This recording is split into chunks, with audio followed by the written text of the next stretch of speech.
महाराष्ट्र सरकार का बड़ा फैसला, कोरोना उल्लंघन के दर्ज मामले वापस लिए जाएंगे। महाराष्ट्र सरकार ने बड़ा फैसला करते हुए कोरोना के दौरान नियमों का उल्लंघन करने वालों पर दर्ज हुए मामलों को वापस लेने के लिए ऐलान किया है। बता दें कि कोरोना गाइडलाइन का उल्लंघन करने वालों पर महाराष्ट्र सरकार ने मामला दर्ज किया था। वाड्रा की मुश्किलें बढ़ी, शर्तों के उल्लंघन पर एफडी की चेतावनी। अदालत ने कांग्रेस नेता प्रियंका गांधी के पति व्यवसायी रॉबर्ट वाड्रा के स्पष्टीकरण को स्वीकार करने से इनकार कर दिया कि वह इस साल अगस्त में एक चिकित्सा आपात स्थिति के लिए दुबई में रहे। अदालत ने कहा, वाड्रा को नोटिस जारी कर स्पष्ट करने का निर्देश दिया है कि तय शर्तों का उल्लंघन करने पर क्यों न उसके द्वारा जमा एफडी को जब्त कर लिया जाए। कांग्रेस ने आप सरकार पर लगाए आरोप, शौचालय निर्माण में हो रही है अनियमितता। जन सुविधा परिसरों के संचालन, प्रबंधन, रखरखाव और टेंडर प्रक्रिया पर सवाल उठाते हुए दिल्ली कांग्रेस ने उपराज्यपाल से जांच की मांग की है। कांग्रेस के प्रदेश अध्यक्ष अनिल कुमार ने नेतृत्व में एक प्रतिनिधिमंडल ने इस सिलसिले में एलजीबी के सक्सेना को ज्ञापन सौंपा। इसमें दिल्ली शहरी आश्रय सुधार बोर्ड की ओर से जन सुविधा परिसरों के संचालन, प्रबंधन और रखरखाव में अनियमितता की शिकायत दी। इसमें मंत्री से मिलीभगत का आरोप लगाते हुए इस मामले की जांच की मांग की गई है। उपराज्यपाल ने प्रतिनिधिमंडल को इस मामले में उचित कार्रवाई का आश्वासन दिया है। सल्दार में जोशीमठ मल्लारी हाईवे पर वाहनों की आवाजाही थमी। चीन सीमा को जोड़ने वाला जोशीमठ मल्लारी हाईवे सल्दार में बंद हो गया है। यहाँ चट्टान से भारी मात्रा में बोल्डर और मलबा हाईवे पर आने से हाईवे के दोनों ओर से वाहनों की आवाजाही थम गई है। सेना और आईटीपी के वाहन भी यहाँ फंस गए हैं, जबकि कई ग्रामीण 2 किलोमीटर पैदल चलकर अपने गंतव्य तक पहुँचे। सूचना पर बीआरओ ने जेसीबी लगाकर हाईवे खोलने का काम शुरू कर दिया है। हेड कांस्टेबल के 16 बैंक खातों में हुआ करोड़ों का लेन देन। करोड़ों रुपए की ठगी के मामले में गिरफ्तार जम्मू कश्मीर पुलिस के हेड कांस्टेबल मोहम्मद रमजान रेशी के तार विदेशों से जुड़े मिले हैं। जांच एजेंसी ने सनसनीखेज खुलासा करते हुए कहा है कि रेशी ने फर्जी दस्तावेजों से एक से अधिक पैन कार्ड और पासपोर्ट हासिल किए। खुद को कारोबारी बता रेशी खाड़ी देश में भी गया था। उसके 16 बैंक खातों से 6 करोड़ का लेन देन हुआ। आरोपी 10 विदेशी फोन नंबर के लगातार संपर्क में रहा। ऐसे में रेशी के तार आतंकवाद से जुड़े होने से भी इनकार नहीं किया जा सकता। आरोपी छात्रा के मोबाइल में मिले 15 आपत्तिजनक वीडियो। चंडीगढ़ यूनिवर्सिटी में छात्राओं के आपत्तिजनक वीडियो बनाने के आरोपी छात्रा के मोबाइल फोन से 15 वीडियो और मिले हैं। इनमें किसी का भी चेहरा तो नजर नहीं आ रहा, लेकिन सभी वीडियो कमर के नीचे हिस्से के हैं। एसआईटी आरोपी छात्रा से ये पता लगाने में जुटी है कि ये वीडियो किसके हैं। एसआईटी ने मंगलवार को आरोपियों के 6.5 घंटे तक पूछताछ की और 50 से ज्यादा सवाल पूछे। वहीं पुलिस ने 2 और युवकों को हिरासत में लिया है। सीयू वीडियो कांड की जांच जैसे जैसे आगे बढ़ रही है, उसमें कई खुलासे हो रहे हैं। पटना एयरपोर्ट पर हिरासत में लिए गए जेडीयू एमएलए दिनेश सिंह। जनता दल के एमएलए दिनेश सिंह को पटना एयरपोर्ट पर हिरासत में लिया गया। वह दिल्ली से आ रहे थे। आयकर विभाग द्वारा उनसे 3 घंटे तक पूछताछ की गई, जिसके बाद ही वह एयरपोर्ट से बाहर आए। आयकर विभाग की टीम को एयरपोर्ट परिसर से बाहर निकलते समय एक सील बंद सूटकेस ले जाते हुए देखा गया। पटना एयरपोर्ट से बाहर निकलने के बाद जेडीयू एमएलए ने पत्रकारों से कहा, उन्होंने जो चाहा वह मांगा, जिसके बाद मैं चला गया। उन्हें कुछ नहीं मिला, कोई पैसा नहीं मिला। सुप्रीम कोर्ट ने मुआवजा बढ़ाने की याचिका पर केंद्र से मांगा जवाब। भोपाल गैस त्रासदी मामले में सुप्रीम कोर्ट ने केंद्र सरकार से जवाब मांगा है। कोर्ट ने पूछा, पीड़ितों की मुआवजा बढ़ाने को लेकर दाखिल सुधारात्मक याचिका पर उसका यानी कि केंद्र का क्या पक्ष है। मामले में जस्टिस संजय किशन कौल की अध्यक्षता वाली 5 सदस्यीय संविधान पीठ ने साल 2010 में तत्कालीन मनमोहन सिंह सरकार की ओर से दायर क्यूरेटिव याचिका पर वर्तमान सरकार को 11 अक्टूबर तक जवाब दाखिल करने के लिए कहा है। वापस होगा वक्फ में 10 सरकारी जमीन।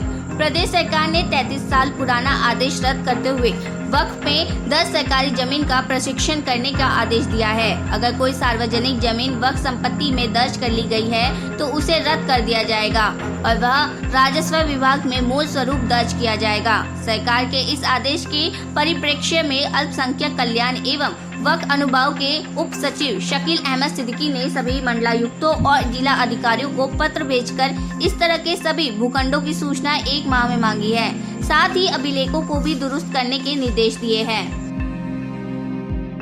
ब्रिटेन में दुर्गा मंदिर के बाहर भारी हंगामा, प्रदर्शनकारियों ने फेंकी बोतलें। इंग्लैंड के समेतवातिक में स्पॉन लेन पर स्थित मंदिर के बाहर भारी हंगामा हुआ। जानकारी के मुताबिक मंदिर के एक संप्रदाय के करीब 200 लोग एकत्रित हो गए। बताया जा रहा है कि इस दौरान बोतल भी फेंकी गई। हालांकि पुलिस ने तुरंत स्थिति को नियंत्रित कर लिया, लोगों को वहां से तितर बितर भी कर दिया।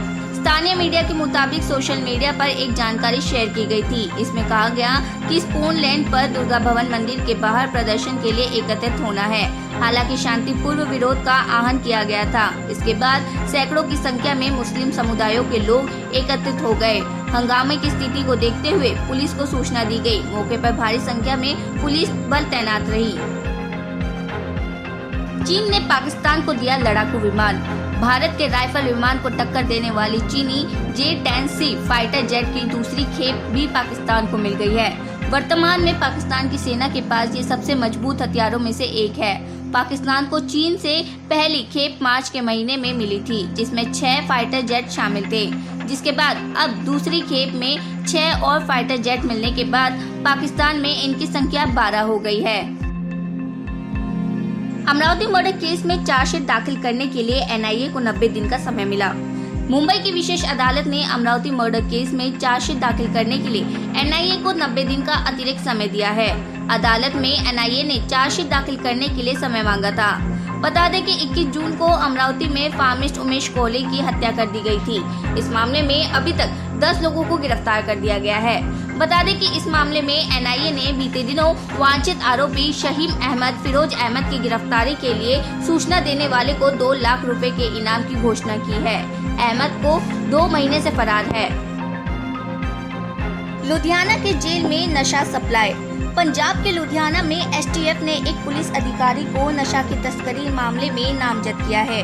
आरोपी ASI लुधियाना जेल में कैदियों को पेशी पर लाता था और यही कचहरी में एक चाय की दुकान से नशा लेकर कैदियों तक पहुंचा देता था। इस मामले में STF ने ASI एक चाय की दुकान के मालिक और 2 कैदियों को नामजद किया है। ड्रग तस्करी के इस चेन को STF ने तोड़ा है। बताया जा रहा है कि ये ड्रग व नशीली गोलियां आदि जेल के कैदी अन्य कैदियों में बेचते थे। शुरुआती कारोबार में सेंसेक्स 227.93 अंक गिरकर 59,491.81 हुआ। निफ्टी 55.05 गिरकर 17,761.20 पर हुआ। मंजूरी नहीं तो भी शिवाजी पार्क में रैली करेगी शिवसेना।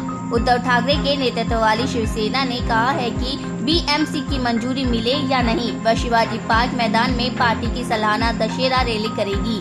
मुंबई के पूर्व महापौर मिलन वैद के नेतृत्व में शिवसेना नेताओं ने BMC के अधिकारियों से मंजूरी के लिए आवेदन की स्थिति के बारे में पूछताछ की। उन्होंने कहा, हमें इजाजत मिले या नहीं, बाला साहेब ठाकरे के शिवसेना कार्यकर्ता रैली के लिए शिवाजी पार्क में एकत्रित होंगे। प्रशासन हमें अनुमति दे या मना कर दे, हम अपने फैसले पर बहुत दृढ़ है। वैद ने कहा, अगर हमें कोई जवाब नहीं मिला तो भी बाला साहेब के शिवसेना कार्यकर्ता दशहरा रैली के लिए शिवाजी पार्क में इकट्ठा होंगे।